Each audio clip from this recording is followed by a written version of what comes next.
I had the thought a while ago. Are we being scammed by paying for guitars and basses with multiple pickups when maybe we could just have one and move it physically back and forth between the neck and the bridge?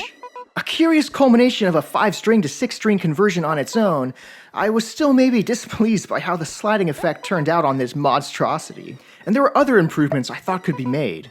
But as I grabbed my Bryce bass for a straightforward, strictly bass retry, the 2.0 project took a complete left turn. Now I've got 4 whole humbuckers shoved in there. So much for trying to cheap out on pickups, but maybe this new design will give us a new sliding effect and a spiritual follow-up. This is Kevin from Said Too Much.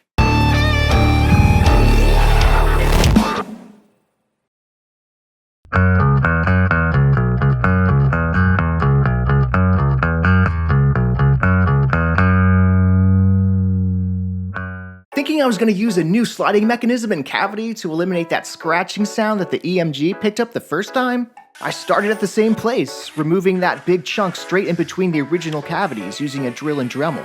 But taking advantage of the 37-inch scale length this time around, I routed beyond that to get as close to the bridge and bolt-on neck as we can. Now the original blueprint involved the drawer hardware technique again, but on the side this time with the guiding rail area along the bottom of the cavity. I got as far as extending the cavity towards the knobs, to the detriment of the battery box and exposing the electronics cavity, mind you, painting it all black and trimming the new rail. But I was beginning to doubt if it would even reduce noise that much, even though the magnetic field is significantly weaker there. On top of that, I wasn't sure where the 3D printed sled would fit into all of this. Did I just ruin this bass? This beautiful, rare bass you can't even find listings for most of the year? I was pretty upset until I started taking inventory of guitar hardware to sell on eBay. I still had the 2 pickups I pulled off the last project, and all 4 pickups fit almost perfectly into the new cavity. I just needed to add some scrapwood support so I could route the wires under everything, and at least have a decent, if now permanent pickup height. After a few close calls and some obviously uneven surfacing showing from the crude Dremel routing I committed to, I'm pretty happy all things considered. Maybe I even actually saved this thing, with just a slight gap where the sliding mechanism would have been, which may have turned out useful for the wire routing anyway. I simply painted just another piece of scrap wood black that would hold in there from friction alone.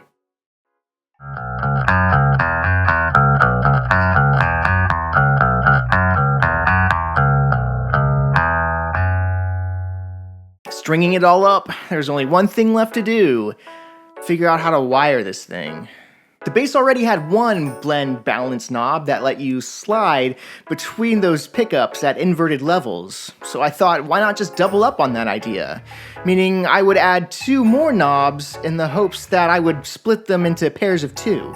A bridge end and a neck end that go into the original knob. So starting at a specific position, I can roll my hand across all 3 knobs in sequence and hear all the pickups slide in and out of volume in sequence too. Or the middle knob could slide between the extreme neck and bridge pickups, only starting at a different position.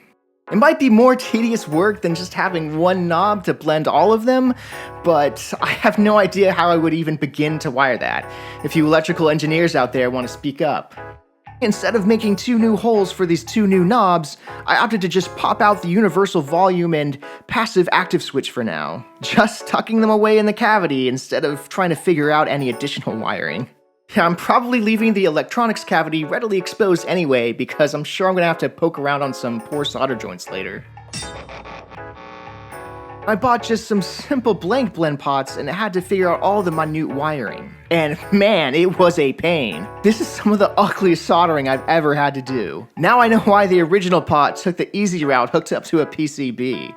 So just to review, we have the blend knob for the neck pair of pickups, then the blend knob for the bridge pair of pickups, then the original blend for the 2 pairs. The other 3 knobs are just the 3-band active EQ still. Now, of course, they're not the same model, but they are the same soap bar design, so I think we should be pretty safe.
So what do you all think? Is this extreme tonal sliding useful beyond a gimmick?